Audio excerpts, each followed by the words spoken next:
রাসূলুল্লাহ সাল্লাল্লাহু আলাইহি সাল্লামের সাহাবী একজন নাম মুআবিয়া ইবনে জাহিমা আস-সুলামি রাসূল সাল্লাল্লাহু আলাইহি সাল্লামের কাছে আসছে। আসার পর নবীজিকে বলতেছেন, ইন্নী কুনতু আরাদতুল জিহাদ মাকা ইয়া রাসূলুল্লাহ, ইয়া রাসূলুল্লাহ, আমি আপনার সাথে জিহাদের ময়দানে থেকে আপনার পাশে থেকে লড়াই করতে চাই। নবীজি বললেন, আহাইয়াতুন উম্মুকা, তোমার মা জিন্দা আছে কিনা? কয় জি জিন্দা আছে। রাসূলুল্লাহ সাল্লাল্লাহু আলাইহি ওয়াসাল্লাম বললেন, ইরজি ফাবাররাহা, যাও তোমার মায়ের সেবা করো।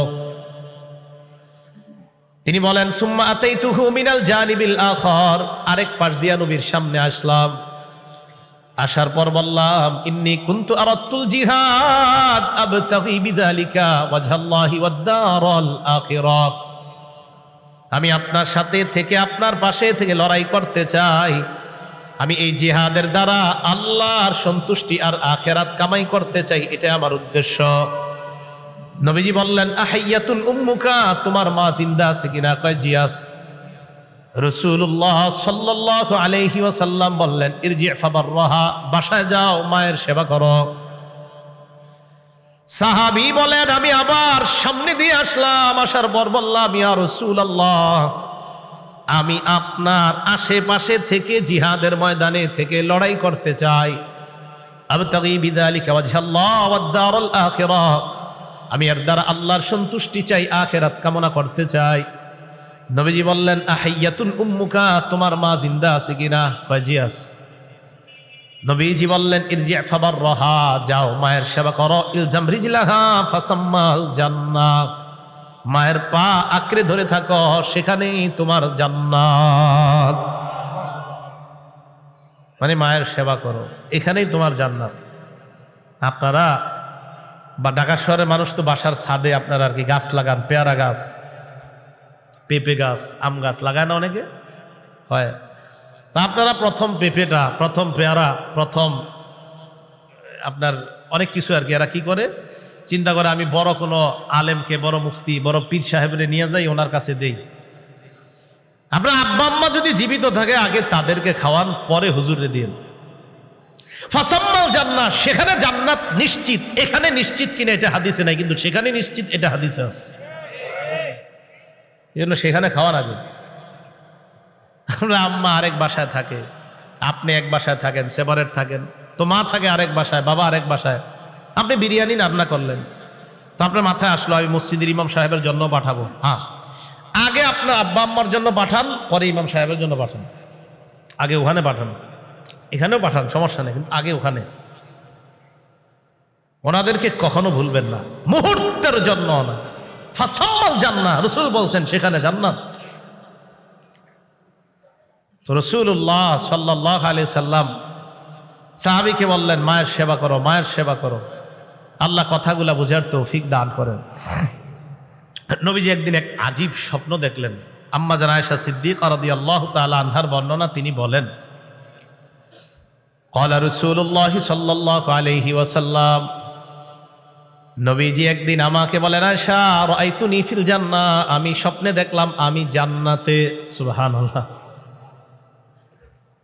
আমি জান্নাতে ঘোরাঘুরি করতে লাগলাম। ফাসামিআতু সাওতা কারিইন ইয়াকরাউ, আমি হঠাৎ আমার কানে একজন পাঠকের কোরআন তেলাওয়াত শুনতে পাইলাম।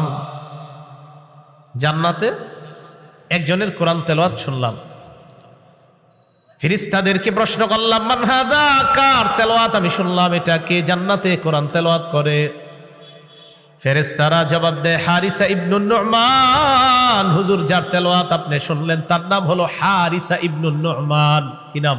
হারিসা। কি নাম? আম্মা জান আয়েশাকে বলেন, আয়েশা কাযালিকাল বিররু, কাযালিকাল বিররু, কয় সেবা করা এমনই, সেবা করা এমন। দেখেন কি কয়, কয় সেবা করা এমন, সেবা করা এমন। মানে ওয়া কানা আবাররান নাস বিউম্মিহি, এই হারিসা তার মায়ের বড় সেবা করত, তার মায়ের বড় আশিক ছিল, তার মার বড় খেদমতদার ছিল, মাকে প্রচুর সম্মান করত, মায়ের প্রতি খুব আনুগত্যশীল ছিল এই ছেলেটা। মায়ের সেবা করার কারণে হারিসা ইবনে নু'মানের কোরআনের তেলাওয়াত আল্লাহ আমাকে জান্নাতে শোনায়া দেয়। কানা আবাররান নাস বিউম্মিহি, কয় মায়ের বড় সেবা করত। মা বাবার সেবা করার তৌফিক দান করেন। নবীজি সাল্লাল্লাহু আলাইহি সাল্লামের সাহাবী আব্দুল্লাহ ইবনে ওমর রাদিয়াল্লাহু তাআলা আনহুমার কাছে এক ব্যক্তি আসছে। ওনার নাম তাইসালা ইবনে মাইয়াস তাবিঈ। পুরা নামটা মনে রাখতে হবে না, শুধু এতটুকু যদি মনে রাখতে পারেন, তাইসালা। কি নাম? তাইসালা। এই তাইসালা ইবনে মাইয়াস তিনি বলেন, কুনতু মান নাজদাত, আমি যুদ্ধ বিগ্রহে লিপ্ত থাকতাম, বিভিন্ন এলাকায় যুদ্ধ করতে যাইতাম। ফাআসাবতু যুনুবান লা আরাহা ইল্লা মিনাল কাবাইর, আমি কিছু গুনাহ করে ফেলছি, যেই গুনাহগুলো আমার কাছে কবিরা গুনাহ বলে মনে হচ্ছে। ফাযাকারতু যালিকা লি ইবনে ওমর রাদিয়াল্লাহু তাআলা আনহুমা, আমি আমার এই গুনাহ আব্দুল্লাহ ইবনে ওমরকে জানাইলাম। আব্দুল্লাহ ইবনে ওমর বললেন, তুমি যেই গুনাহগুলা করলা, গুনাহগুলা কি কি? আমি জবাব দিলাম, কাজা ওয়া কাজা, অমুক অমুক গুনাহ করছি। ইবনে ওমর বললেন, লাইসাত হাদিহি মিনাল কাবাইর, এইগুলা কবিরা গুনাহ না। উনি শুনা বললেন, এইগুলা কবিরা গুনাহ না। তখন তিনি বললেন, মনে রাখবা, হুন্না তিসউন, বড় বড় প্রধানতম কবিরা গুনাহ হলো 9টা। বলেন, প্রধান কবিরা গুনাহ কয়টা? আরো আছে অনেক। তো ইবনে ওমর বলেন, অনেক না, 9টা। মনে রাখবেন তো? তাহলে বলি, হ্যাঁ। 1 নাম্বার আল ইশরাকু বিল্লাহ, আল্লাহর সাথে শিরিক করা। সব কবিরা গুনার বস আল্লাহর সাথে শিরিক করা। 2 নাম্বার অকতলু নাসামা, নর হত্যা করা, মানুষ হত্যা করা। 3 নাম্বার ওয়াকসফুল মুহসানা, সতী সাদী নারীর উপর মিথ্যা অপবাদ দেওয়া। 4 নাম্বার ও আকলুর রিবা, সুদ খাওয়া। 5 নাম্বার ও আকলু মালিল ইয়াতীম, এতিমের সম্পদ অন্যায়ভাবে ভক্ষণ করা। 6 নাম্বার অল ফিরারু মিনাজ জাহফি, জিহাদের ময়দান থেকে পলায়ন করা। 7 নাম্বার ইলহাদুন ফিল মসজিদ, মসজিদের মধ্যে ধর্মদ্রোহী কাজ করা। মসজিদে কি করা? ধর্মদ্রোহী কাজ করা। 8 নাম্বার আল্লাযী ইস্তাসফিরু, ধর্ম নিয়ে উপহাস করা। 9 নাম্বার ওয়া বুকাউল ওয়ালিদাইনি মিনাল উকুক, আপনি কষ্ট দেওয়ার কারণে পিতা মাতার চোখের মধ্যে পানি আসা। আপনি কষ্ট দিয়েছেন, এই কষ্টের কারণে মা বাবার চোখে পানি আসছে। এটা লিডার 9টা কবিরা গুনাহ। এই প্রধান 9 কবিরা গুনার একটা এটাও, আপনার কোনো কথায় বা কর্মে আপনার মা বাবার চোখে পানি আসাটা অনেক কবিরা গুনাহের মধ্যে। আব্দুল্লাহ ইবনে ওমর 9টা প্রধান বললেন, এর মধ্যে এটাকেও স্থান দিছে যে কোনো সন্তান যদি পিতামাতার চোখে পানি আসে, তার কারণে যদি সন্তানের কারণে যদি পিতামাতার চোখে পানি আসে, এটাও অনেক বড় পর্যায়ের কবিরা গুনাহ। এবার আব্দুল্লাহ ইবনে ওমর ওই ব্যক্তিকে বলতেছে, যিনি বলছে আমি তো বড় বড় গুনাহ করছি। তো ওনারে কয়, আতাফরাকুন নার, তুমি কি জাহান্নাম থেকে দূরে থাকতে চাও? ওয়া তুহিব্বু আন তাদখুলাল জান্নাহ, তুমি কি জান্নাতে যেতে চাও? বলেন, জাহান্নাম থেকে দূরে আর জান্নাতে সবাই যেতে চাই না ইনশাআল্লাহ? তো ইবনে ওমর এই কথা বলার পরে তিনি বললেন, ই ওয়াল্লাহ, জি আমি তো এটা চাই, আল্লাহর কসম। আব্দুল্লাহ ইবনে ওমর বললেন, আহাইয়াতুন ওয়ালিদুক, তোমার মা বাবা দুইজনের কেউ জিন্দা আছে কিনা? তাইসালা ইবনে মাইয়াস জবাব দেয়, উম্মি ইনদি, আমার কাছে আমার মা আছে। আব্দুল্লাহ ইবনে ওমর বললেন, 2টা কাজ করবা, আলাম তালাহাল কালাম, মায়ের সাথে যদি কোমল সুরে কথা বলো। 1, আজকে থেকে আপনার মা বাবা যারা আছে, মরণের আগ পর্যন্ত ওয়াদা করেন, তাদেরকে জোরে ভাষায় কখনো কথা বলবেন না। আখেরাত বরবাদ করে দিয়েন না, হাত নামান। 1 নাম্বার, যদি মায়ের সাথে কোমল ভাষায় কথা বলো, নরম সুরে, ওনার মা জিন্দা আছে বলতেছে। 2 নাম্বার ওয়া আতআমতাহাত তাআম, যদি খাবার খাওয়াও। কি খাওয়াও? খাবার খাওয়াও। লা তাদখুলুন্নাল জান্নাহ, অবশ্যই অবশ্যই তুমি জান্নাতে প্রবেশ করবা। মায়ের সাথে কোমল আচরণ করবা, আর হলো তুমি তাকে খাবার খাওয়াবা। এখান থেকে বোঝা যায় আপনারা 4 ভাই যখন আলাদা হয়ে যান, 5 ভাই আলাদা হন, আপনি চেষ্টা করবেন আপনার আব্বা আম্মারে আপনার সাথেই রাখতে। এতে আপনি জান্নাত আপনার সাথেই রাখলেন। এখন অনেক ছেলেরা মনে করে আব্বা মা আমার সাথে নাই মানে বাঁচলাম। আপনি বাঁচেন নাই, আপনি ঠকছেন। আপনি বাঁচেন নাই, আপনি ঠকছেন, সত্যি আপনি ঠকছেন। কয় ছোট ভাইয়ের কাছে আম্মার আব্বারে দিয়ে দিছি, বাঁচলাম। না না, ছোট ভাইয়ের জান্নাতের রাস্তা সহজ করে দিছেন, আপনারটা কঠিন বানায় নিছেন। রাসূলুল্লাহ সাল্লাল্লাহু আলাইহি সাল্লামের একজন সাহাবী নাম মুআজ ইবনে জাবাল রাদিয়াল্লাহু তাআলা আনহু। এই মুআজ ইবনে জাবাল রাদিয়াল্লাহু তাআলা আনহুর বর্ণনা, ওনার ব্যাপারে এক সাহাবী বলেন, হযরত মুআজ যখন শাম দেশে গেলেন, শাম দেশে যাওয়ার পর উনি যখন শাম দেশ থেকে আসলেন, হাদিসের ভাষাটা এমন, লাম্মা কদিমা মুআজুম মিনাশ শাম সাজাদা লিন-নবী সাল্লাল্লাহু আলাইহি ওয়াসাল্লাম। মুআজ ইবনে জাবাল রাদিয়াল্লাহু তাআলা আনহু যখন শাম দেশ থেকে আসলেন, শাম দেশ থেকে এসে নবীজিকে সিজদা দিলেন। বলেন নাউজুবিল্লাহ। আল্লাহর মাখলুকদের মধ্যে সবচাইতে শ্রেষ্ঠ যিনি, তিনি হলেন মুহাম্মদ সাল্লাল্লাহু আলাইহি ওয়াসাল্লাম। তো মুআজ রাদিয়াল্লাহু তাআলা আনহু শাম দেশ থেকে আইসা নবীজির সিজদা দিয়ে দিছে। নবীজি বললেন, মা হাযা ইয়া মুআজ, মুআজ তুমি এটা কি করলা, আমাকে তুমি সিজদা দিলা? মুআজ রাদিয়াল্লাহু তাআলা আনহু জবাব দিলেন, আতাইতু শাম ফাওয়াফাকতুহুম ইয়াসজুদুনা লিআসাকিফাতিহিম ওয়া বাতারিকাতিহিম। হুজুর, আমি শাম দেশে গেলাম, সেখানে যাওয়ার পর তাদেরকে আমি দেখলাম তাদের ধর্মীয় নেতা এবং রাজনৈতিক নেতাদেরকে সিজদা দেয়। ফাওয়াদিতু ফি নাফসি আন নাফআলা বিকাযাকা ইয়া রাসূলুল্লাহ। আমি যখন দেখলাম তারা মানুষকে সিজদা দেয়, আমি মনে মনে নিয়ত করে ফেললাম, আমি মদিনায় আইসা আপনারে সিজদা দিব, কারণ তাদের চেয়ে আপনি বেশি দামি, অতএব আপনি সিজদা পাওয়ার আরো বেশি যোগ্য। কথা তো ঠিক, এদের চেয়ে তো নবীজি দামি, এটা তো সত্য কথা। তাই আমি আপনারে সিজদা দিছি। নবীজি বললেন, ফালা তাফআলু, সাবধান, কোশ্চিনকালেও এটা করবা না। আল্লাহ ছাড়া কাউকে সিজদা দেওয়া জায়েজ নাই। আল্লাহর পরে যিনি শ্রেষ্ঠ, এই জগতেও শ্রেষ্ঠ, ওই জগতে শ্রেষ্ঠ, মুহাম্মদ সাল্লাল্লাহু আলাইহি ওয়াসাল্লাম।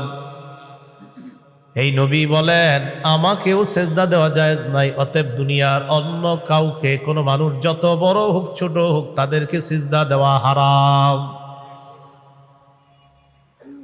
মুফতি, মুহাদ্দিস, শাইখুল হাদিস, পীর, ফকির যেই হবে, সে যেই হোক না কেন, তাকে সিজদা দেওয়া হারাম। আবু দাউদ শরীফের 2140 নম্বর হাদিসের বর্ণনা। এই হাদিসের বর্ণনাকারী সাহাবীর নাম কাইস ইবনে সাদ রাদিয়াল্লাহু তাআলা। এই কাইস ইবনে সাদ বলেন, আতাইতুল হিরা, কুফার একটা এলাকা আছে হিরা, এই হিরা নামক এলাকায় আমি গেলাম। ফারাআইতুহুম ইয়াসজুদুনা লিমারজুবানিন লাহুম, আমি গিয়ে দেখলাম তারা তাদের নেতাকে সিজদা দেয়। ফাকুলতু রাসূলুল্লাহি আহাক্কু আন ইউসজাদা লাহু, আমি মনে মনে বললাম, কোন মানুষ যদি সিজদা পাওয়ার যোগ্য হয়, সেটা সবচাইতে বেশি যোগ্য হলেন আল্লাহর নবী। যদি কোন মানুষ সিজদা পাওয়ার যোগ্য হয়, সবচাইতে বেশি যোগ্য রাসূল সাল্লাল্লাহু আলাইহি সাল্লাম যদি হয়, কারণ ওনার চেয়ে দামি তো কেউ নাই। ফাতাইতুন নবিয়্য সাল্লাল্লাহু আলাইহি ওয়াসাল্লাম, আমি আল্লাহ নবীর কাছে আসলাম। আসার পর নবীজিকে বললাম, ইয়া রাসূলুল্লাহ, আতাইতুল হিরা, আমি কুফার হিরা নগরীতে গেলাম। সেখানে যাওয়ার পর দেখলাম তারা তাদের নেতাকে সিজদা দেয়। ফাআনতা ইয়া রাসূলুল্লাহ আহাক্কু আন নাসজুদা লাকা, মানুষ যদি সিজদা পাওয়ার যোগ্য হয়, আপনাই সবচেয়ে বেশি যোগ্য সিজদা পাওয়ার, ঠিক না? মানুষ যদি সিজদা পাওয়ার যোগ্য হয়, আপনি সবচেয়ে বেশি যোগ্য। নবীজি কয়, কি বলতে চাও? আমি আপনাকে সিজদা দিতে চাই। নবীজি বললেন, আরাআইতা লাউ কুনতা মারারতা বিকবরি, তুমি যদি আমার কবরের পাশ দিয়ে অতিক্রম করো। নবীজি কি কবরে তখন না দুনিয়াতে? দুনিয়াতে। আরাআইতা লাউ মারারতা বিকবরি, তুমি যদি আমার কবরের পাশ দিয়ে যাও, আকুনতা তাসজুদু লাহু, তুমি কি আমার কবরকে সিজদা করতা? সাহাবী জবাব দিলেন, না, আমি আপনার কবরকে সিজদা করব না। নবীজি বললেন, শোনো, যেমনি ভাবে আমার কবরকে সিজদা দেওয়া হারাম, ঠিক তেমনি ভাবে আমার জীবদ্দশায় আমাকেও সিজদা দেওয়া হারাম। হাদিসের মাধ্যমে বোঝা যায় দুনিয়ার সবচাইতে শ্রেষ্ঠ কবরটাকে সিজদা দেওয়া হারাম, আবার দুনিয়ার সবচাইতে শ্রেষ্ঠ মানুষটাকেও সিজদা দেওয়া হারাম। দুনিয়ার সবচাইতে শ্রেষ্ঠ মানুষ যিনি, তাকেও সিজদা দেওয়া হারাম, তার কবরকেও সিজদা দেওয়া হারাম। অতএব দুনিয়ার কোন পীর ফকির অথবা তাদের কবরে মাজারে সিজদা দেওয়া হারাম। শিরিক, বলেন কি? শিরিক। আল্লাহ আমাদেরকে কথাগুলা বুঝার তৌফিক দান করে। তো আল্লাহ বলেন, আল্লাহ ছাড়া কারো ইবাদত করবে না। 2 নাম্বার, ওয়াবিল ওয়ালিদাইনি ইহসানা, পিতা মাতার প্রতি সদাচরণ করবে। সহিহ বুখারীর বর্ণনা, 5970 নাম্বার হাদিস। عن عبد الله بن مسعود رضي الله تعالى عنه قال سألت النبي صلى الله عليه وسلم أي العمل أحب إلى الله يا رسول الله। আব্দুল্লাহ ইবনে মাসউদ রাদিয়াল্লাহু তাআলা আনহুর বর্ণনা, আমি আল্লাহর নবীকে প্রশ্ন করলাম, ইয়া রাসূলুল্লাহ, আল্লাহর কাছে সবচেয়ে প্রিয় আমল কোনটা আপনার কাছে জানতে চাই। নবীজি জবাব দিলেন, আসসালাতু আলা ওয়াক্তিহা, সময় মতো নামাজ পড়া আল্লাহর কাছে সবচেয়ে প্রিয় আমল। ক্বালা সুম্মা আইয়ুন ইয়া রাসূলুল্লাহ, সাহাবী প্রশ্ন করলেন, এরপর আল্লাহর কাছে সবচেয়ে প্রিয় আমল কোনটা? নবীজি জবাব দিলেন, বিররুল ওয়ালিদাইন, পিতা মাতার প্রতি সদাচরণ করা। ক্বালা সুম্মা আইয়ুন ইয়া রাসূলুল্লাহ, সাহাবী প্রশ্ন করলেন, এরপর সবচাইতে আল্লাহর কাছে প্রিয় আমল কোনটা? নবীজি বললেন, আল জিহাদু ফি সাবিলিল্লাহ, আল্লাহর রাস্তায় জিহাদ করা। তাহলে হাদিসের মধ্যে নবী 1 নম্বরে বললেন সময় মতো নামাজ পড়া আল্লাহর কাছে সবচাইতে প্রিয় আমল। 2 নম্বরে বললেন পিতা মাতার প্রতি সদাচরণ করা আল্লাহর প্রতি, এটা আল্লাহর কাছে প্রিয় আমল। এখন একটু বুঝেন, কি বোঝা যায়? আপনি আপনার আব্বার সাথে নম্র ভাষায় কথা বলাটা এটা আমল। কারণ নবীজির সাহাবী প্রশ্ন করছে আল্লাহর কাছে প্রিয় আমল কোনটা, তো নবীজি 1 নম্বরে বলছে নামাজ পড়া, সাহাবী 2 নম্বরে বলছে হুজুর এরপর আল্লাহর কাছে প্রিয় আমল কোনটা? নবীজি বলছে পিতা মাতার প্রতি সদাচরণ করা। আব্বা, আপনার জন্য আমি কি আনবো বলেন, আমি বাজারে আস। এই যে আপনি সুন্দরভাবে আপনার আব্বার সাথে কথা বললেন, আম্মার সাথে কথা বললেন, বুখারীর বর্ণনা প্রমাণ করে এটাই আপনার একটা আল্লাহর কাছে প্রিয় আমল হিসাবে গণ্য হয়ে যাবে। কারণ প্রশ্ন কি?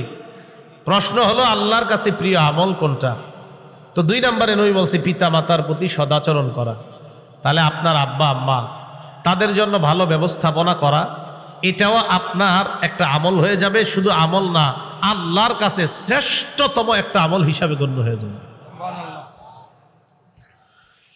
সহিহ বুখারীর বর্ণনা, 5971 নম্বর হাদিসের বর্ণনা। عن أبي هريرة رضي الله تعالى عنه قال جاء رجل إلى رسول الله صلى الله عليه وسلم। আবু হুরায়রা রাদিয়াল্লাহু তাআলা আনহুর বর্ণনা, এক ব্যক্তি আল্লাহ রাসূলের কাছে আসলেন। আসার পর বললেন, ইয়া রাসূলুল্লাহ, মান আহাক্কুন নাসি বিহুসনি সাহাবাতি। হুজুর, মানুষের মধ্যে আমার কাছে সবচাইতে ভালো আচরণ পাওয়ার হকদার কে? দুনিয়ার যত মানুষ আছে এই মানুষের মধ্যে আমার কাছে সবচাইতে উত্তম আচরণ পাবার যোগ্য কে? নবীজি জবাব দিলেন, উম্মুকা, তোমার মা। সাহাবী প্রশ্ন করলেন, সুম্মা আইয়ুন, হুজুরের পর কে? নবীজি জবাব দিলেন, উম্মুকা, তোমার মা। সাহাবী প্রশ্ন করলেন, সুম্মা আইয়ুন, হুজুরের পর কে? নবীজি জবাব দিলেন, উম্মুকা, তোমার মা। সাহাবী প্রশ্ন করলেন সুম্মা আইয়ুন, এরপর কে? নবীজি বললেন সুম্মা আবুকা, এরপর তোমার বাবা। মায়ের কথা 3 বার বললেন, বাবার কথা 1 বার বললেন। মা এমন 3টা কষ্ট পায়, বাবা কখনো এই 3 কষ্ট পায় না। 1 নাম্বার হামালাতু উম্মুহু কুরহা, মা সন্তানকে পেটে ধারণ করার কষ্ট পায়, এটা বাবা কখনো পায় না। 2 নাম্বার ওয়াদাআতহু কুরহা, মা সন্তান প্রসব করার কষ্ট পায়, বাবা কখনো সন্তান প্রসবের কষ্ট পায় না। 3 নাম্বার ওয়া হামলুহু ওয়া ফিসালুহু, মা সন্তানকে দুধ পান করানোর কষ্ট পায়, এটা বাবা কখনো পায় না। রাতের বেলা 10 মিনিট 20 মিনিট কিছুক্ষণ পর পর কতবার ঘুম ভাঙ্গে আর বাচ্চাকে দুধ পান করাইতে হয়, এই কষ্ট বাবা কখনো পায় না। বরং মাঝে মাঝে বাবা বিরক্ত হয়ে অন্য রুমে গিয়ে ঘুমায়। কিনো বাবার এই বিরক্তির কারণ, বাচ্চা একটু পরে পরে চিল্লাচিল্লি করে, ঘুম ভালো হওয়ার জন্য অন্য রুমে গিয়ে ঘুমায়। কিন্তু মা বারবার তার প্রস্রাবের কাঁথা উল্টাইতেছে, পাল্টাইতেছে, পরিষ্কার করতেছে, দুধ পান করাইতেছে, এটা বাবা কখনো এই কষ্ট পায় না। এই জন্য নবী মায়ের কথা 3 বার বললেন, কারণ এই 3 কষ্ট পৃথিবীর কোনো বাবা পায় না, এটা শুধু মায়েরাই পায়। শেষে বললেন সুম্মা আবুকা, তোমার বাবা।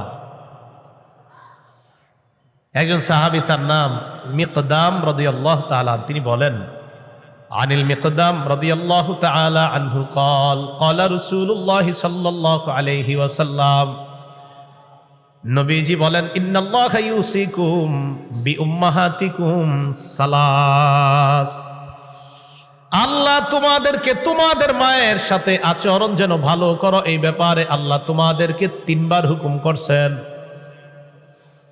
ওয়া ইন্নাল্লাহা ইউসিকুম বিআবাইকুম, আল্লাহ তোমাদের বাবাদের সাথেও সুন্দর আচরণের হুকুম করছেন।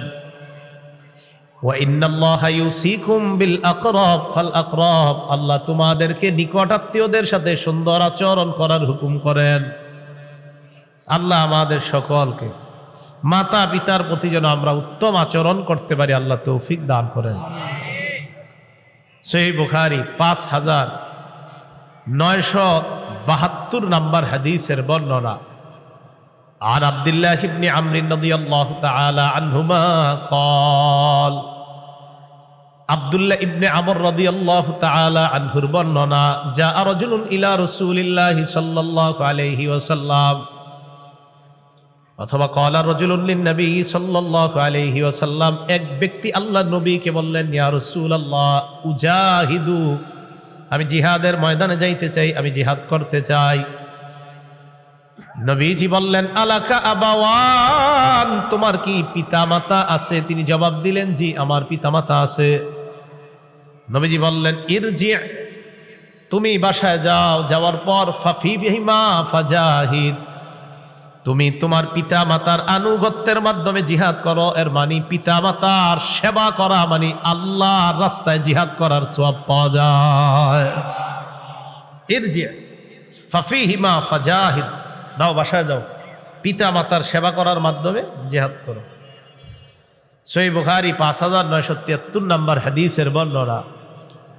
আন আব্দুল্লাহ ইবনে আমর রাদিয়াল্লাহু তাআলা আনহুমা قال, আব্দুল্লাহ ইবনে আমর থেকে আরেকটা বর্ণনা, নবীজি সাল্লাল্লাহু আলাইহি ওয়াসাল্লাম বলেন, লা ইয়ালআনুর রাজুল ওয়ালিদাইহি, তোমাদের কেউ যেন তার পিতা মাতাকে অভিশাপ না দেয়। সাহাবারা প্রশ্ন করলেন, ইয়া রাসূলুল্লাহ কাইফা ইয়ালআনুর রাজুল ওয়ালিদাইহি, কোন সন্তান কি তার মা বাবারে অভিশাপ দিতে পারে? মা বাবারে আবার সন্তান অভিশাপ দেয় কিভাবে? নবীজি জবাব দিলেন, ইয়াসুব্বু আবার রাজুল ফায়াসুব্বু আবা ওয়া ইয়াসুব্বু উম্মা, কোন ব্যক্তি আরেকজনের বাবারে গালি দেয়, পাল্টা ওই ব্যক্তি তার বাবারে গালি দেয়। কোন ব্যক্তি তার মাকে গালি দেয়, ওই ব্যক্তি পাল্টা তার মাকে গালি দেয়। আমি কাউকে গালি দেওয়া, পাল্টা আমাকে আমার বাবা নিয়ে গালি দেওয়া, আমার মা নিয়ে গালি দেওয়া, কেমন যেন আমি আমার মা বাবারে গালি খাওয়াইলাম। এটাই হলো পিতা মাতাকে অভিশাপ দেওয়া। এজন্য আপনি কাউরে গালি দিয়েন না। আপনারে যদি কেউ গালি দেয়, আপনি পাল্টা গালি দেওয়া, মানে আমি আপনারে গালি দিলাম, দেওয়ার সাথে সাথে আপনি আমার ওইটাই কইলেন পাল্টা, এর মানে আমি গালি দেওয়ার কারণেই তো আপনি আমারে গালি দিলেন। এই গালি আমি আপনার থেকে যে পাইলাম, এটাই আমি আমার আব্বা আম্মারে অভিশাপ দিলাম। মানে আপনারে গালির কারণে আপনি আমারে শোনায়া দিলেন। নবীজি গো, এটা তুমি তোমার মা বাপের এই গালি নিজ হাতে ধইরা খাওয়াইলা, এটাই মা বাবার অভিশপ্ত করা। তাহলে কাউরে গালি দিয়েন না। যদি দেন, ওই বেটা পাল্টা আপনার আব্বারে গালি দিবে, আপনার আম্মারে গালি দিবে। আল্লাহ বুঝার তৌফিক দান করেন। রাসূলুল্লাহ সাল্লাল্লাহু আলাইহি সাল্লামের সাহাবী একজন নাম মুআবিয়া ইবনে জাহিমা আস-সুলামি। পুরোটা মনে রাখার দরকার নেই। মুআবিয়া কেন বললাম? কারণ মুআবিয়া নামে নবীজির আরো বিখ্যাত সাহাবী আছে, কিন্তু ওনার নাম ওই বিখ্যাত আমিরে মুআবিয়া রাদিয়াল্লাহু তাআলা আন উনি না, উনি আরেক মুআবিয়া, নাম মুআবিয়া ইবনে জাহিমা আস-সুলামি। আর আমিরে মুআবিয়া বিখ্যাত যিনি, তার নাম মুআবিয়া ইবনে আবি সুফিয়ান। উনি আবু সুফিয়ান রাদিয়াল্লাহু তাআলা আনহুর সন্তান মুআবিয়া। আর আমি এখন যে সাহাবীর নাম বললাম, ওনার নাম মুআবিয়া ইবনে জাহিমা আস-সুলামি রাদিয়াল্লাহু তাআলা।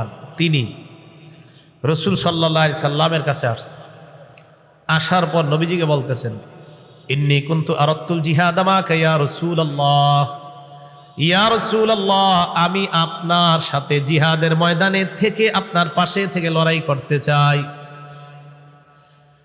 নবীজি বললেন, আহাইয়াতুন উম্মুকা, তোমার মা জিন্দা আছে কিনা? কয় জি, জিন্দা আছে।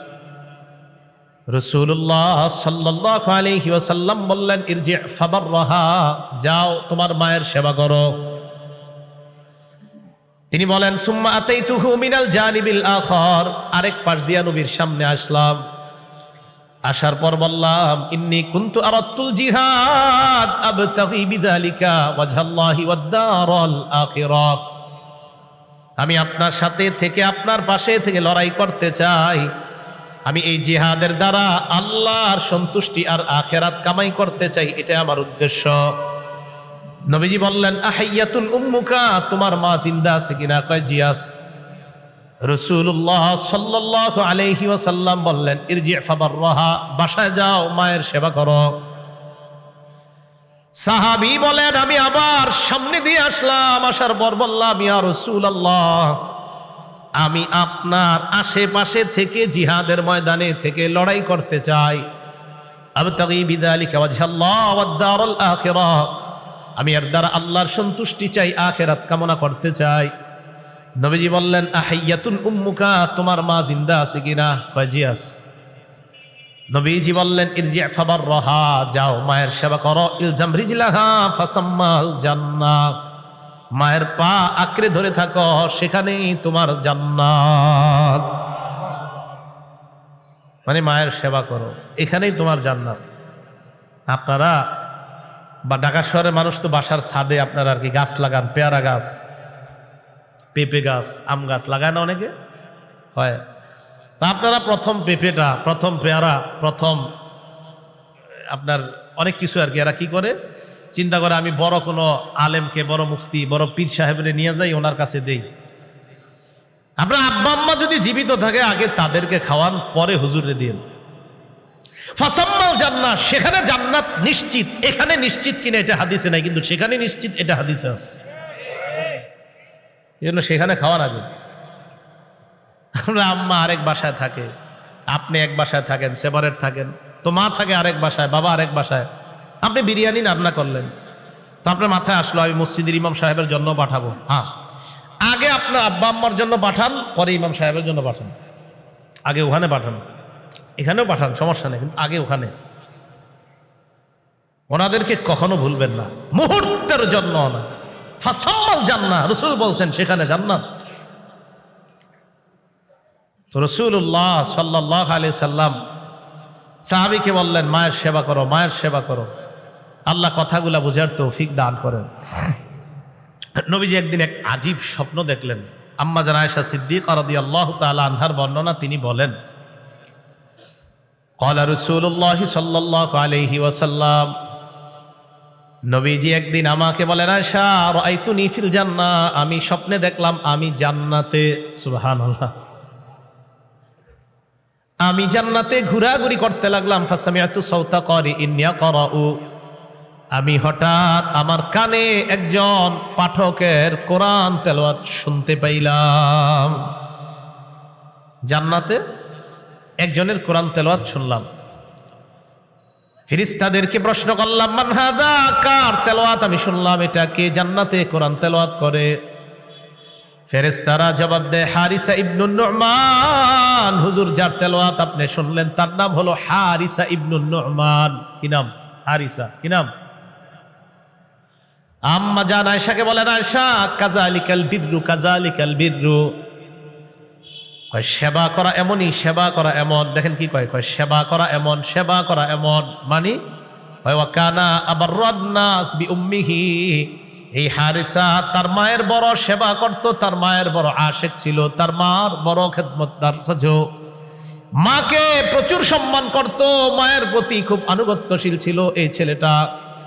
মায়ের সেবা করার কারণে হারিসা ইবনে নু'মানের কোরআনের তেলাওয়াত আল্লাহ আমাকে জান্নাতে শোনায়া দেয়।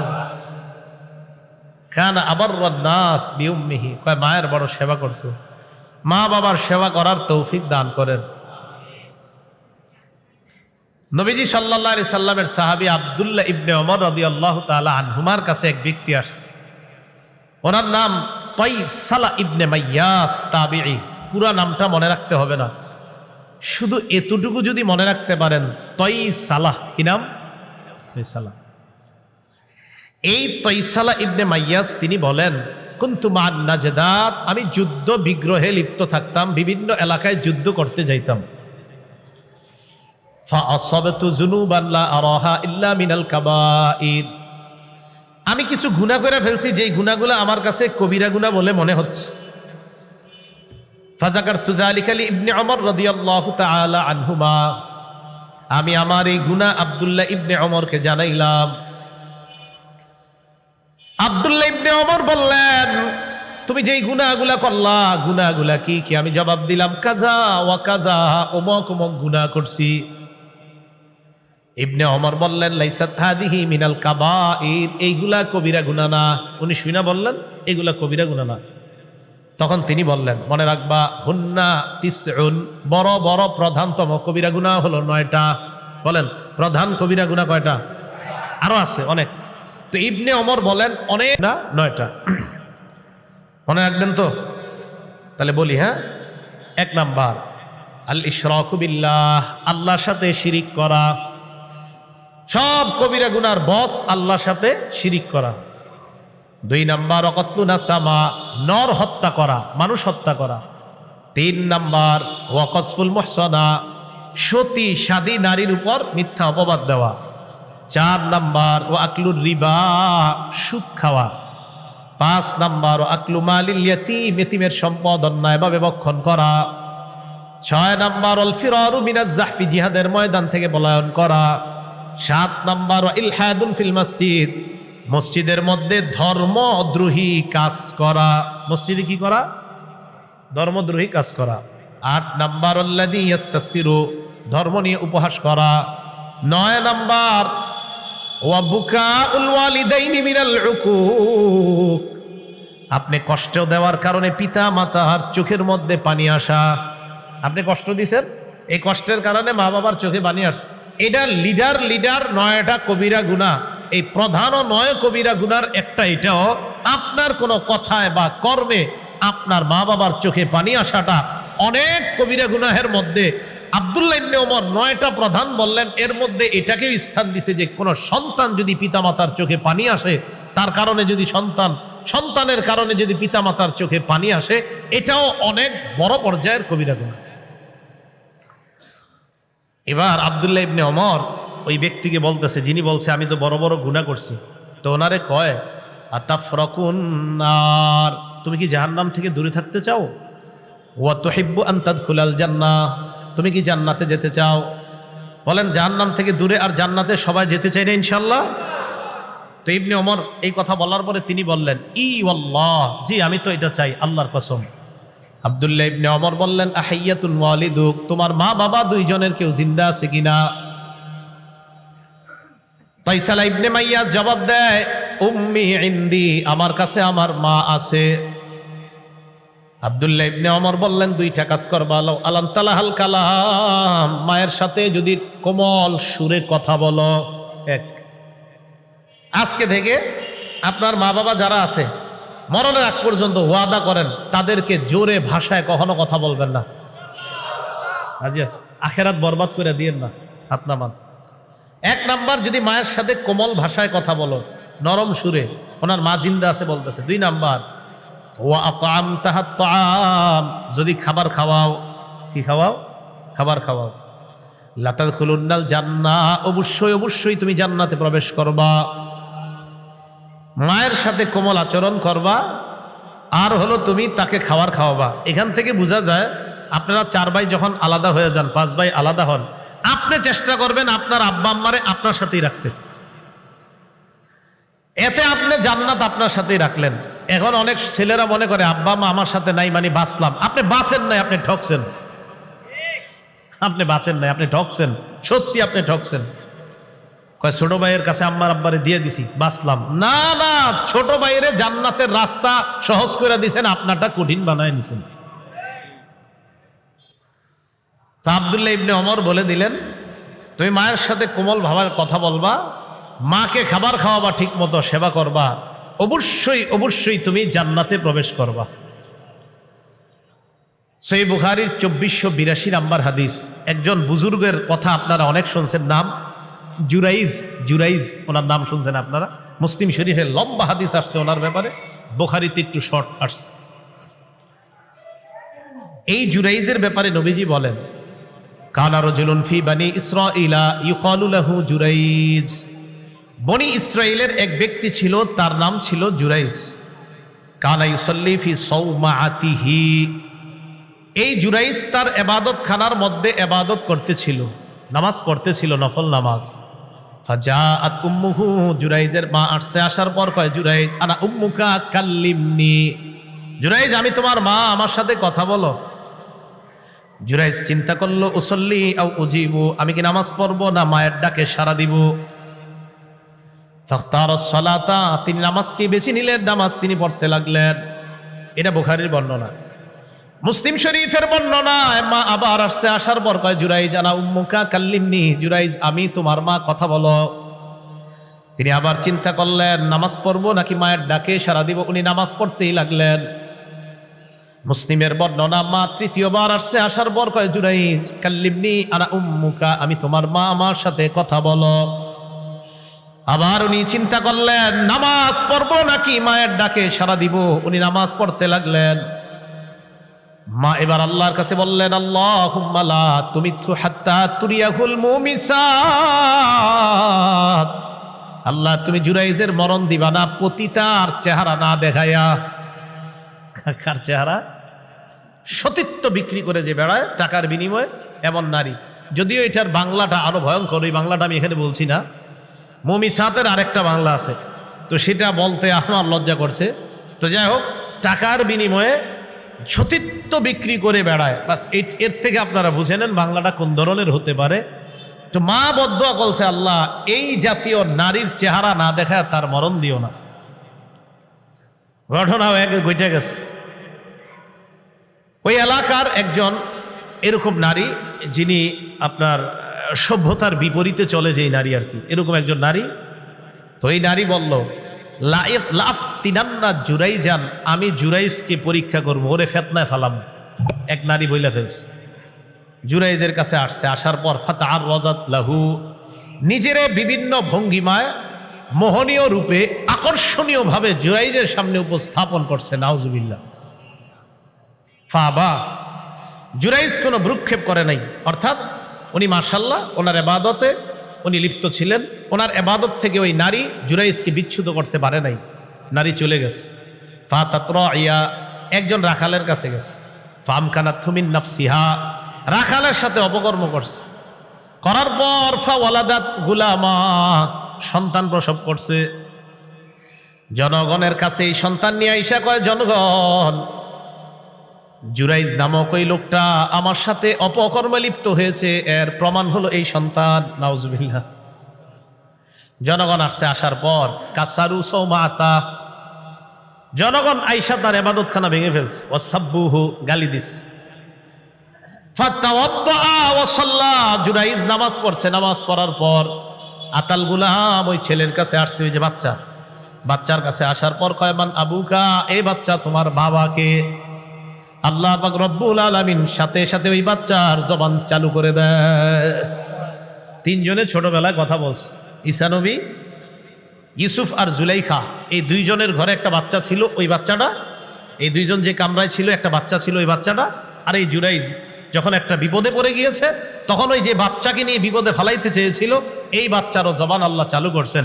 যদিও তাফসীরের কিতাবে আরেকজনের নাম আসে, তিনি মুসা আলাইহিস সালাতু ওয়াস সালাম, উনিও শৈশবে কথা বলেছেন বলে তাফসীরের কিতাবে পাওয়া যায়। তবে হাদিসের মধ্যে এই তিনজনের নাম আছে, ইউসুফ আলাইহিস সালাতু ওয়াস সালাম আর জুলাইখা যেখানে ছিলেন একজন, আরেকজন হলো ঈসা আলাইহিস সালাম, আরেকজন হলো এই জুরাইজ বিপদে পড়ার পর যেই ছেলেটাকে নিয়ে বিপদে ফালাইতে চেয়েছিল ওই ছেলেটা। তো কয় তোমার আব্বাকে? তো ছেলে বলে দিল জালিকার রাঈ, অমুক রাখাল আমার পিতা। জুরাইজকে জনগণ কয় নাবনি সাওমাআতাকা মিন যাহাব, তোমার ইবাদতখানাটা আমরা স্বর্ণ দিয়ে বানায় দিব। কয় না না, লাগবে না, স্বর্ণ দিয়ে বানানো লাগবে না, আইদুহু মিন তিন, আগে যেমন মাটি দিয়েছিল মাটি দিয়ে আবার বানায়া দাও। জুরাইজ বুঝতে পারছে যে এই ভাঙ্গাটা, এই বিপদে পড়াটা এটা তোমাদের দোষ না, আমি নিজের দোষে এটা বিপদে পড়েছিলাম, আম্মার কথা শুনি নাই, আম্মা বদদোয়া করে ফেলছে, এই বদদোয়া লেগে গিয়েছে, এখন আল্লাহ ওই বদদোয়া কবুল করে ফেলেছে, আমাকে আল্লাহ একটা বিপদে ফালায়া দুনিয়াবাসীর জন্য আল্লাহ একটা শিক্ষা রেখে দিয়েছে যে মায়ের কথা কতটা দ্রুত কবুল হয়ে যায়, এটা যেন সন্তানরা মাথায় রাখে। এখন আসেন, আপনার ছেলে মেয়ে আপনারে বড় হওয়ার পর তারা যে আপনার আনুগত্য করবে, সেবা করবে, এটা কখন? আপনি যদি তাদেরকে ইসলামী সভ্যতায় বড় করে তোলেন।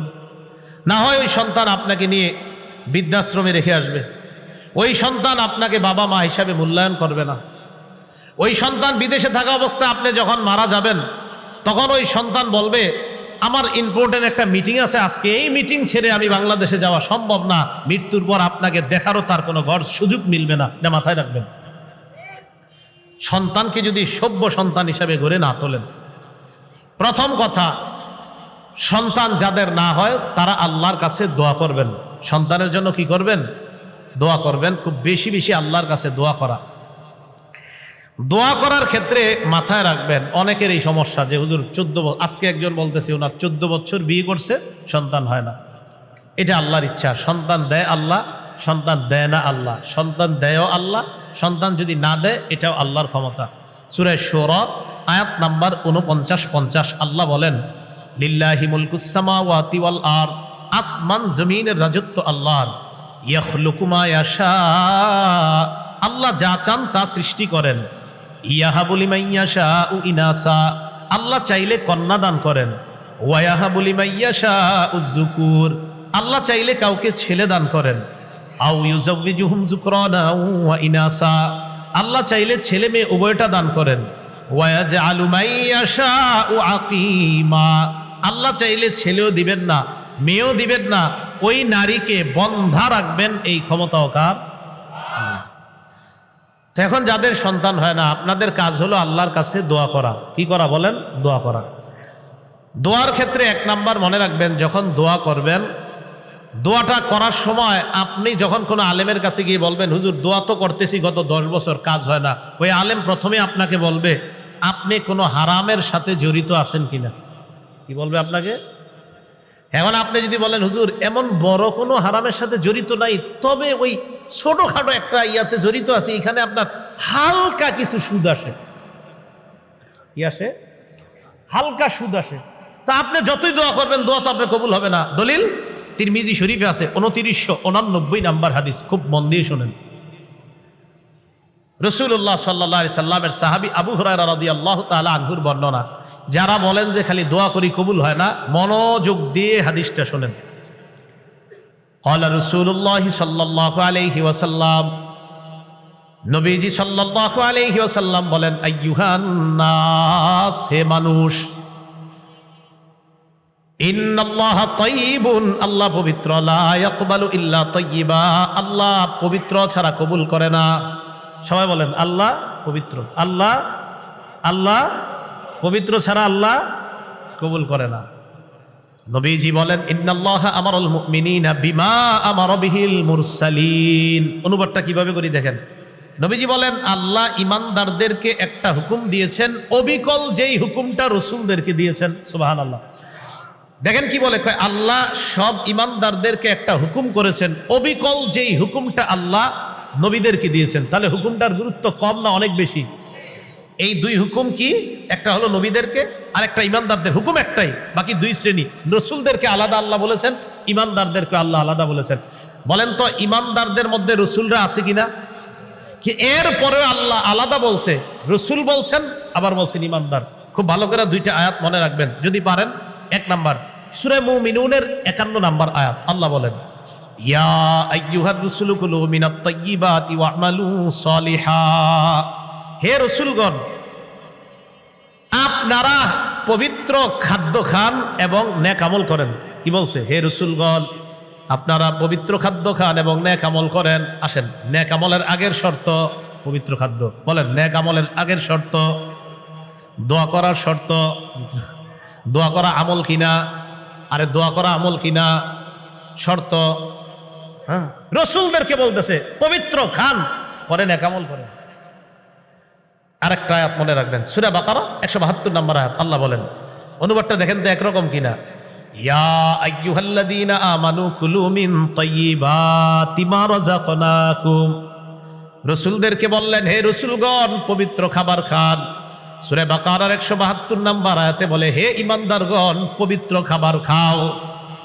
রসুলদেরকেও বললেন পবিত্র খাবার খাও, ঈমানদারদেরকেও বললেন পবিত্র খাবার খাও। বলেন, হুকুম একরকম না আলাদা? এই জন্য নবী বললেন আল্লাহ ঈমানদারদেরকে একটা হুকুম করেছেন, অবিকল যেই হুকুমটা আল্লাহ রসুলদেরকে করেছেন। তাহলে হুকুমের গুরুত্ব কম না অনেক বেশি? রসুলদেরকেও বললেন পবিত্র খাবার খান, ঈমানদারদেরকেও বললেন তোমরা পবিত্র খাও, এরপর আমল করো। তো এই কথা বলার পর রাসূল সাল্লাল্লাহু আলাইহি সাল্লাম একজন মুসাফিরের কথা বললেন এই হাদিসের শেষের দিকে। হাদিসের মধ্যে আসছে মুসাফির দোয়া করলেই কবুল হয়ে যায়। সুবহানাল্লাহ। নবীজি বলেন সুম্মা যাকারার রাজুলা ইউতিলুস সাফারা। এরপর আল্লাহ নবী এক ব্যক্তির কথা স্মরণ করলেন, যে ব্যক্তি লম্বা সফর করছে। আসা সফরের কারণে ওই লোকের মাথার চুলগুলা এলোমেলো হয়ে গেছে। আগবার, সফর করার কারণে তার মুখের মধ্যে ধুলা ময়লা, শরীরের মধ্যে ধুলা বালি। এবার ওই ব্যক্তি সফরে গিয়ে আল্লাহরে কয়, ইয়া রব্বি মাবুদ, তুমি কবুল করো, কবুল করো, এটা দাও, ওটা দাও। নবীজি বলছেন সফরে গিয়ে দোয়া করলে দোয়া কবুল হয়ে যায়। মুসাফির বারবার কয় আল্লাহ এটা দেন, ওটা দেন, কিন্তু দোয়া কবুল হয় না। ঘটনা কি? নবী না বলছে কবুল হয়, কিন্তু হচ্ছে না। নবীজি বলেন জানোনি কেন হয় না? মাতআমুহু হারাম, তার খাদ্য হারাম। ওয়া মাশরাবুহু হারাম, তার পানি হারাম। ওয়া মালবাসুহু হারাম, তার পোশাক হারাম। ওয়া গুজিয়া বিল হারাম, তার উপার্জন হারাম। ফাদনা ইস্তাজাবু লিযালিকা, বলো তার দোয়াটা কবুল হবে কিভাবে? ভাই কথা বুঝতেছেন? তাহলে আপনি মসজিদে গিয়ে বলতেছেন আল্লাহ একটা সন্তান দেন, আল্লাহ একটা সন্তান দেন, আল্লাহ একটা সন্তান দেন। রসুল বলছে উম্মত তোমার খাদ্য কি হালাল? জি না হুজুর, আমার খাদ্য হারাম। রসুল বলছেন তোমার পানীয় কি হালাল? না, আমার পানীয় হারাম। রসুল বলছেন তোমার পোশাকটা কি হালাল? না, না, আমার পোশাক হারাম। রসুল বলছেন তোমার উপার্জনটা কি হালাল?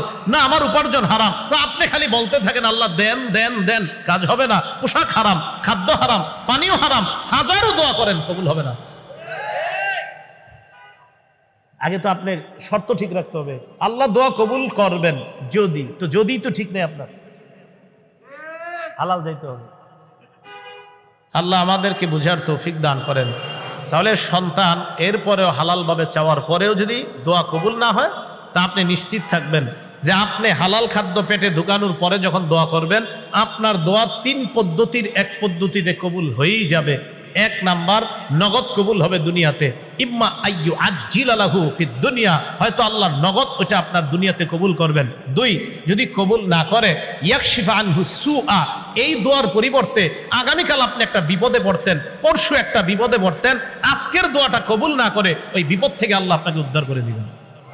3 নাম্বার, ইম্মা ইয়াদাখিরা লাহু ফিল আখিরা, এই দোয়া দুনিয়াতে আল্লাহ কবুল না করে আখিরাতের জন্য সঞ্চয় করে রাখবে, সেদিন এই দোয়ার পাহাড় দিয়ে আল্লাহ আপনাকে পার করে জান্নাত দান। তাহলে সন্তান এর জন্য দোয়া করা। দোয়া যখন করবেন, দোয়ার কিছু নিয়ম আছে। সবচেয়ে উল্লেখযোগ্য একটা নিয়ম মনে রাখবেন, দোয়ার শুরুতে আল্লাহর প্রশংসা করা, এরপর নবীর উপর দুরূদ পড়া। বলেন, আল্লাহর প্রশংসা করা, এরপর নবীর উপর দুরূদ পড়া, এটা দোয়ার মধ্যে করবেন। এই জন্য আমাদের ইমাম সাহেবরা যখন দোয়া করে দেখবেন বলে আলহামদুলিল্লাহি রাব্বিল আলামিন ওয়াল আকিবাতু লিল মুত্তাকিন ওয়াসসালাতু ওয়াসসালামু আলা সাইয়্যিদিল আম্বিয়া ওয়াল মুরসালিন। এরপর বলে আল্লাহ রে আল্লাহ এটা দেন ওটা দেন। তাহলে প্রথমে প্রশংসা করে, পরে আবার দুরূদ পড়ে। তিরমিজি শরীফের 3476 নম্বর হাদিসের বর্ণনা, বাইনামা রাসূলুল্লাহ সাল্লাল্লাহু আলাইহি ওয়াসাল্লাম কাঈদুন, নবীজি মসজিদের মধ্যে বসা। ইজ দাখালা রাজুলুন, এক ব্যক্তি মসজিদের মধ্যে আসছে, আসার পর ফাসাল্লা, নামাজ পড়ছে। নামাজ পড়ার পর এরপর ওই লোকটা আল্লাহকে বলতেছে আল্লাহুম্মা গফিরলি আল্লাহুম্মা আরহামনি, আল্লাহ আপনি আমাকে ক্ষমা করেন, আপনি আমাকে দয়া করেন। নামাজ পড়ছে, নামাজ পড়ে দোয়া করছে, আল্লাহ আপনি আমাকে ক্ষমা করেন, আপনি আমাকে দয়া করেন।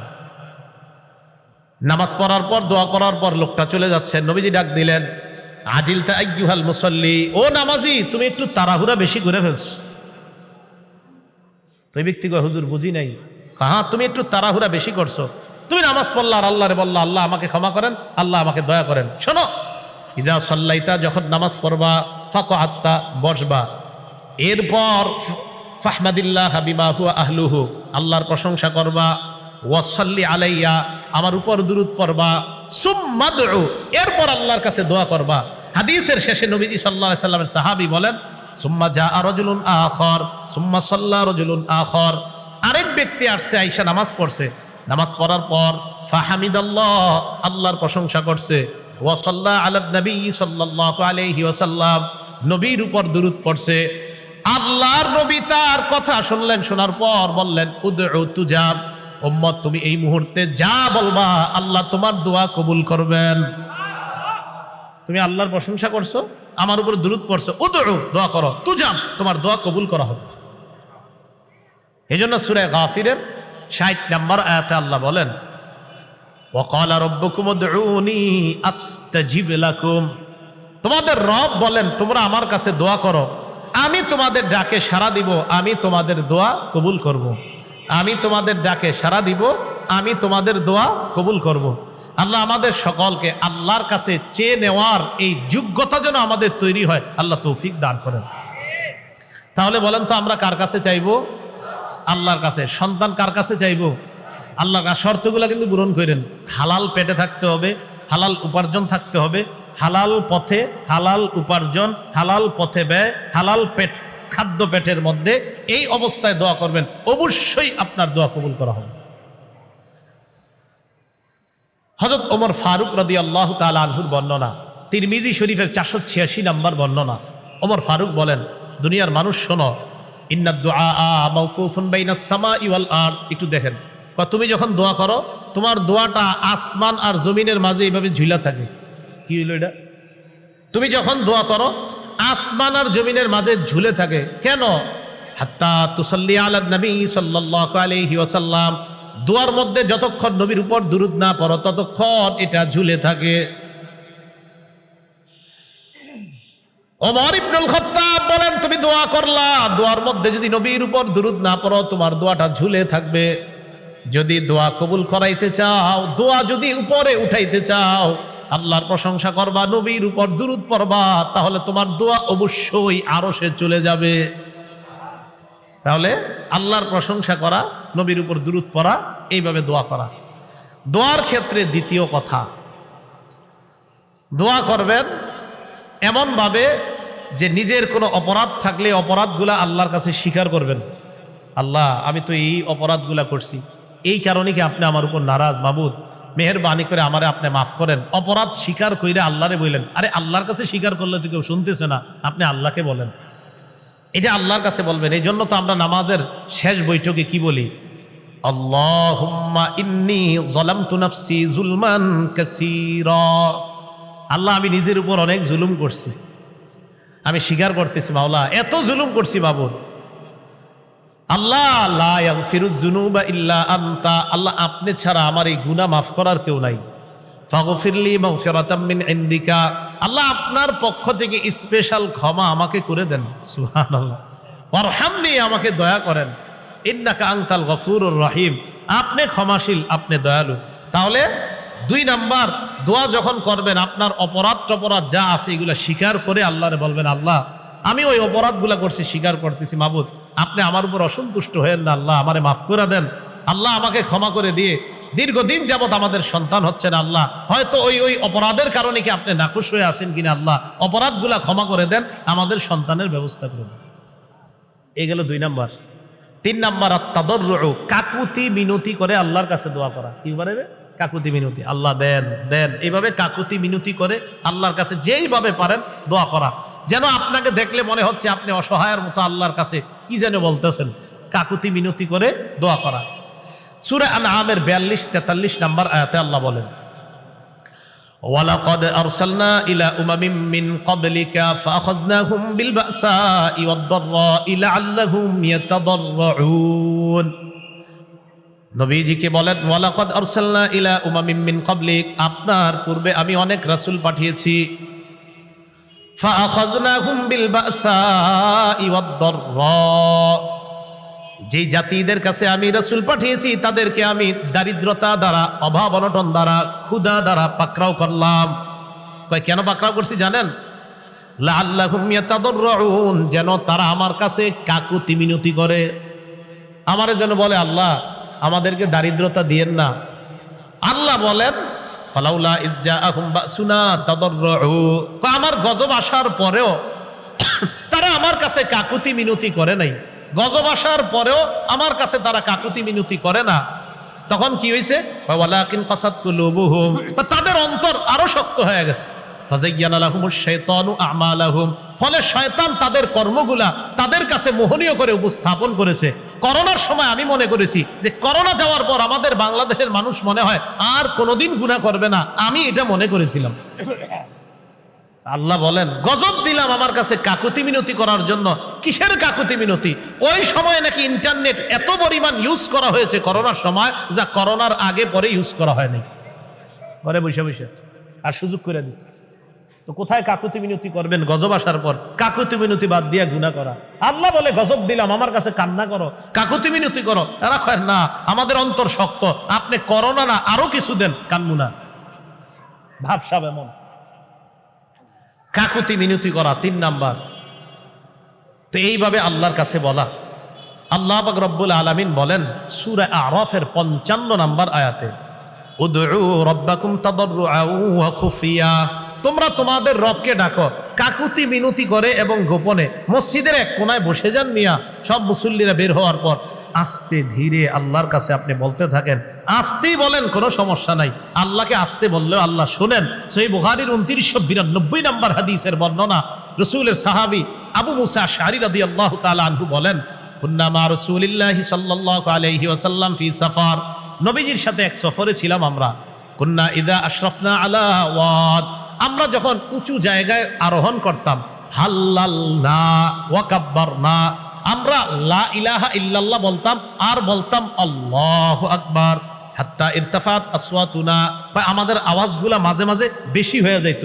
লা ইলাহা ইল্লাল্লাহর আওয়াজ আর আল্লাহু আকবারের আওয়াজ খুব বেশি হয়ে যাইত মাঝে মাঝে। নবীজি আমাদেরকে বলতেন, ইরবাউ আলা আনফুসিকুম, এই নিজেদের প্রতি একটু সদয় হও। ইন্নাকুম লা তাদউনা আসাম্মা ওয়ালা গায়িবা, আরে তোমরা যে রবকে ডাকতেছো সেই রব বধির না যে ওনারে জোরে বইলা শোনাইতে হবে। উনি বধির না, উনি শোনেন। ওয়ালা গায়িবান, উনি অনুপস্থিত না। ইন্নাহু মাআকুম, ওই রব তোমার সাথেই আছেন। ইন্নাহু সামিউন করিব। তা আপনি মসজিদের এক কোনায় বৈশা এই আস্তে ধীরে কাকুতি মিনতি করে কর, আরে বলতে থাকেন, প্রতিদিন বলতে থাকেন, আর সন্তান হবে আপনার। বলতে থাকেন বারবার, আরে বলেন না আস্তে ধীরে বসে বসে বল, আল্লাহ আপনার ছাড়া কই যাব। এইভাবে আল্লাহরে বলেন, আল্লাহ আপনার কথা শুনবে না তো কারটা শুনবে। এগুলো 3 নাম্বার, কাকুতি মিনতি করে আল্লাহর কাছে চান। 4 নাম্বার, দৃঢ় প্রতিজ্ঞা নিয়ে চাবেন, না আমাকে দিবেই আল্লাহ। দৃঢ় প্রতিজ্ঞা 4 নাম্বার, আমাকে দিবেন, আমার রব আমাকে দিবেনই, এই প্রতিজ্ঞা করা, এটা 4 নাম্বার। সহিহ বুখারীর বর্ণনা 6339 নাম্বার হাদিসের বর্ণনা। ক্বালা রাসূলুল্লাহ সাল্লাল্লাহু আলাইহি ওয়াসাল্লাম, নবীজি সাল্লাল্লাহু আলাইহি ওয়াসাল্লাম বলেন, লা ইয়াকুলান্না আহাদুকুম, তোমাদের কেউ যেন এইভাবে দোয়া না করে। কিভাবে? আল্লাহুম্মা গফিরলি ওয়ারহামনি ইন শিতা, আল্লাহ আপনি আমাকে মাফ করেন, আপনি আমাকে দয়া করেন যদি আপনি চান। কয় এমনি দোয়া করো না। কয় তোমাদের কেউ যেন দোয়া এইভাবে না করে যে আল্লাহ আপনি আমাকে মাফ করেন, আপনি আমাকে ক্ষমা করেন যদি আপনি চান। কয়েক মিনিট, তুমি এটা আবার কি কইলা যদি আপনি চান? নবীজি বললেন এইভাবে বলবা না, লিয়াজিমিল মাসআলা, তুমি দৃঢ়ভাবে বলবা আল্লাহ আমাকে মাফ করেন, আল্লাহ আমাকে ক্ষমা করেন, দৃঢ়তার সাথে বলবা, এটা দৃঢ়তার সাথে বলবা। ফাইন্নাহু লা মুকরিহা লা, আল্লাহকে বাধ্য করার মতো কেউ নাই। তুমি যে আল্লাহরে বললা আল্লাহ আপনার মন চাইলে মাফ করেন, আল্লাহরে কি তুমি বাধ্য করতে চাও যে মন চাক আর না চাক? এটা কেমন শব্দ বললা? এই শব্দ আল্লাহকে কখনো বলবা না। আল্লাহ মাফ করেন, আল্লাহ ক্ষমা করেন, একিন রাখবা আমার রব আমাকে মাফ করবেনি, আমার রব আমাকে ক্ষমা করবেনি। আপনি আস্তে ধীরে কাকুতি মিনতি করে মসজিদের কোনায় বসে বলেন আল্লাহ সন্তান হচ্ছে না, সন্তান দেন। মা বোনরা যারা আছেন ঘরে এক জায়গায় বসেন, বৈশা আল্লাহরে বলেন আল্লাহ বিয়ে হলো 10 বছর সন্তান হয় না, আল্লাহ আপনি দেন, আপনি ছাড়া তো সন্তান কেউ দিতে পারে না, মাবুদ কোথায় যাব, আল্লাহ আপনি দেন। দৃঢ় প্রতিজ্ঞা রাখবেন যে আমার রব আমাকে সন্তান দিবেনি। জাকারিয়া নবীকে বৃদ্ধ বয়সে দিলেন, ইব্রাহিম নবীকে বৃদ্ধ বয়সে দিলেন, আপনাদের তো বয়স এখনো 30 বার হয় নাই। তো রাসূল সাল্লাল্লাহু আলাইহি সাল্লাম বললেন আল্লাহর কাছে চাইতে হবে কিভাবে বলেন তো? দৃঢ় প্রতিজ্ঞা, না আমার রব আমাকে দিবেন। 5 নাম্বার পিরাপিরি করা। পিরাপিরি মানে কারে কয়? পিরাপিরি আবার কারে কয় দেখেন একটু বুঝেন। আবার আল্লাহ দেন দেন দেন, আল্লাহ দেন, আল্লাহ আপনি দেন, আপনি দেন, আপনি না দিলে কে দিবে, আল্লাহ আপনি দেন দেন, এইভাবে বলা, এটারে পিরাপিরি। ফাথুল বারি 11 নম্বর খণ্ড 98 নম্বর পৃষ্ঠায় আসছে আম্মাজান আয়েশা সিদ্দিকার বর্ণনা, ইন্নাল্লাহা ইউহিব্বুল মুলিহিনা ফিদ দুআ, দোয়ার মধ্যে যারা এটা করে বারবার আল্লাহ দেন দেন, আল্লাহ আপনি দেন, আপনি না দিলে কে দিবে, আল্লাহ দেন দেন, এইভাবে বারবার বলাটা আল্লাহ পছন্দ করে। যে আমার বান্দা আমারে বারবার বলতেছে, আল্লাহ পছন্দ করে। তাহলে সন্তান আপনি আল্লাহর কাছ থেকে চেয়ে নিবেন, নেওয়ার পর এই সন্তানটাকে আদর্শ যোগ্য সন্তান হিসাবে গড়ে তুলবেন। লালন পালন যখন করবেন ইসলামী সভ্যতায়, ওই সন্তান পিতা মাতার অধিকারগুলা রক্ষা করবে। ওই সন্তান কখনো তার মা বাবাকে বৃদ্ধাশ্রমে রেখে আসবে না, মা বাবাকে কষ্ট দিবে না, বরং ওই সন্তান মনে করবে আমার মা বাবা আমার জান্নাত, আমার মা বাবাই আমার জাহান্নাম। যদি